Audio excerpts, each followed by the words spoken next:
नमस्कार मंडळी, मी साई खेऊर. बरेच दिवसापासून डोक्यात एक प्लॅनिंग होता की ब्लॉगिंग सुरू करायचं.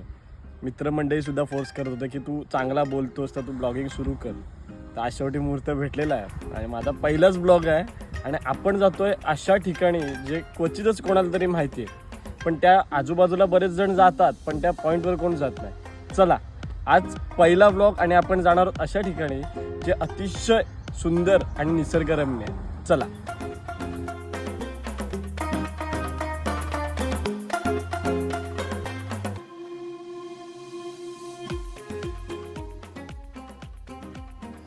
आपण आता आहोत रत्नागिरीतून पळटवणे या नाक्यावर. इकडनं आपल्याला जायचं आरेवारेत. Let's go. पळटवण्यावरून पुढे जाताना वाटेत आपल्याला बाणखिंड, गांजुर्डा, शिरगाव इत्यादी गावं लागतात. शिरगाव क्रॉस केल्यानंतर आपल्याला साखरतरला जाण्याकरता एक मोठा पूल लागतो. तो हा आहे पूल. आणि ही जी दिसते ना, ही आहे साखरतरची खाडी. आणि पलीकडे एक जे छोटं मंदिर दिसते ना, ते काळबादेवीतील रामेश्वराचं मंदिर. साखरतर, काळबादेवी फाटा सोडून पुढे आलो की बसणी हे गाव लागतं. आता आपण आलो आहोत बरोबर बसणीच्या पुढे, बसणी गावाच्या पुढे. हा रस्ता जो दिसतो तो कोतवड्याला जातोय आणि ह्या साईडला तो आरेवारेला जातोय. त्या ठिकाणी आपण जाणार आहोत. ही जी समोर दिसते ना, ती वारे गावातील कालभैरव मंदिराची कमान. आरेवारे पुलापर्यंत जाताना दोन्ही बाजूने पूर्णतः सुरूची झाडे दिसतील आणि आपण पोचलो आरेवारेच्या पुलावर. तर आपण आलो आहोत आरे बीचवर. बरेच जणांना माहीत नसेल की आरे बीच आणि वारे बीच हे दोन वेगवेगळे बीच आहेत. तर हा पहिला आहे हा आरे बीच. हा पूर्ण पाहू शकता, हा आरे बीच आहे.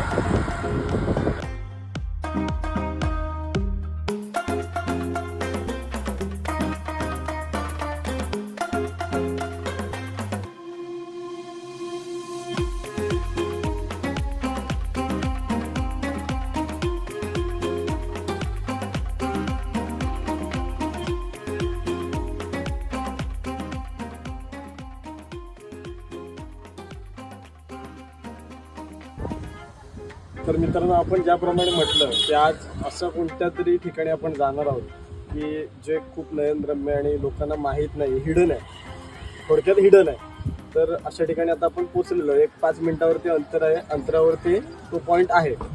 तर त्याची माहिती घेण्यासाठी आपण इकडे स्थानिक जे आपले काका आहेत, ते आमचे रिलेटिव्ह आहेत, वारेकर काका, त्यांच्याकडून थोडी माहिती घेऊया आणि नंतर मग आपण पुढे जाऊया.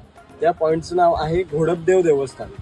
पुन्हा सांगतो, आरेवारे बीचच्या पुढे, म्हणजे आरेचा बीच सोडून वारेच्या पॉईंटला एक छोटंसं हिडन देवस्थान आहे, ते म्हणजे घोडपदेव देवस्थान.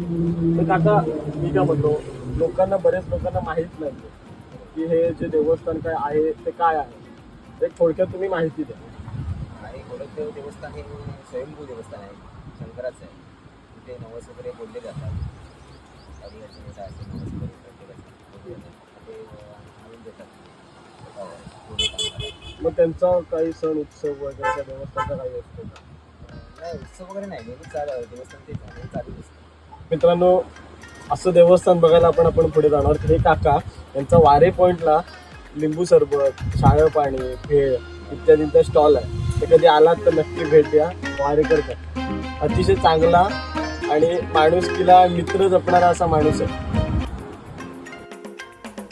काकांच्या शॉपवर गार कोकम सरबत पिऊन आम्ही पुढे निघाल्यानंतर आरेवारे बीचच्या बरोबर अपोजिटला, म्हणजे उजव्या साईडला जे डोंगर दिसतात ना, त्या डोंगराच्या वरतीच ते देवस्थान आहे. हा थोडासा उतार क्रॉस करून आपण खाली आलो की ही उजव्या साईडला जी बसण्यासारखी जी काय दिसते ना, बांधकाम केलेलं, तो पॉईंट समजा. त्याच ठिकाणी गाडी पार्क करा. ह्या पॉईंटवरून आपण आलोय आता. रत्नागिरी मार्गे हा येणारा रस्ता आणि या ठिकाणी देवस्थान.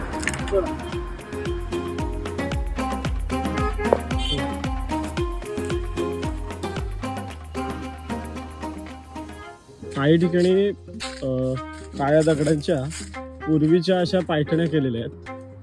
त्या अर्धवट आहेत, त्यानंतर मग पूर्ण रान असणार आहे. काय मित्र माझा आयुष, तो मगाचपासून आहे, बाईक चालवतोय, मध्ये फोटोशूट करतोय. येताना शक्यतो कोणाला तरी जोडीला घेऊन या आणि स्थानिकांच्या सल्ल्याशिवाय या ठिकाणी येऊ नका. एखादा स्थानिक कोण आपला नातेवाईक मित्र वगैरे असेल तर बरंच होईल.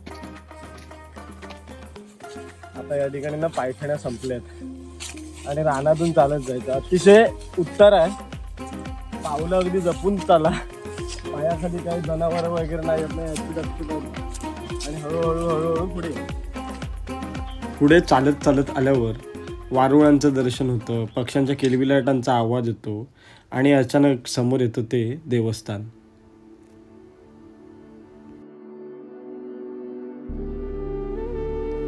एक निरागस शांतता, वाऱ्याची येणारी झुळूक आणि कोणीतरी केलेल्या पूजेच्या अगरबत्त्यांचा वास. एकदम डेवोशनल फील होतं. आम्ही तिथे दर्शन घेतलं आणि जसं त्या वारेकर काकांनी सांगितलं होतं ना त्याचप्रमाणे एकदम जबरदस्त देवस्थान आहे.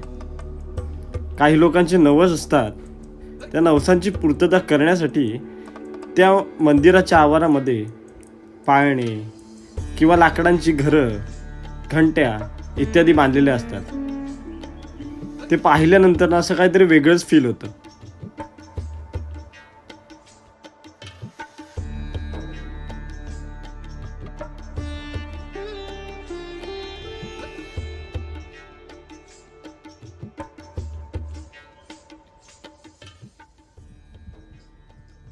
तर मित्रांनो, आजचा आपला हा पहिला ब्लॉग होता आणि हा ब्लॉग आपण एक नवीन कोणतं तरी हिडन जेम्स म्हणजे नाही म्हणाल कोणतं तरी देवस्थान, कोणता तरी स्पॉट हा नवीन लोकांसमोर आणण्यासाठी आज आपण हा ब्लॉग केला होता. आणि आता फायनली आपण या ठिकाणी आलो. घोडपदेव मंदिराचं देवस्थानचं आपण या ठिकाणी सर्व डिटेल्स दिल्या, कुठून यायचं, कसं यायचं. तर नक्की या, ह्या देवस्थानाला नक्की भेट द्या, कारण इकडे आल्यानंतर ज्या वाईब्स आहेत ना त्या अशा वेगळ्याच आहेत. एक शांतता किंवा पक्ष्यांचे आवाज, गवताचा आवाज वाऱ्याने येणारा, समुद्राच्या लाटांचा आवाज तो तुम्ही फील करा. नक्की या. पण येताना हे लक्षात ठेवायचं की आपण या देवस्थानाच्या ठिकाणी येतोय म्हणजे याचं पावित्र्य राखा आणि या ठिकाणी कोणत्याही प्रकारचा कचरा करू नका, एवढंच सांगतो. पुन्हा भेटू नेक्स्ट व्लॉगमध्ये. तोपर्यंत टाटा.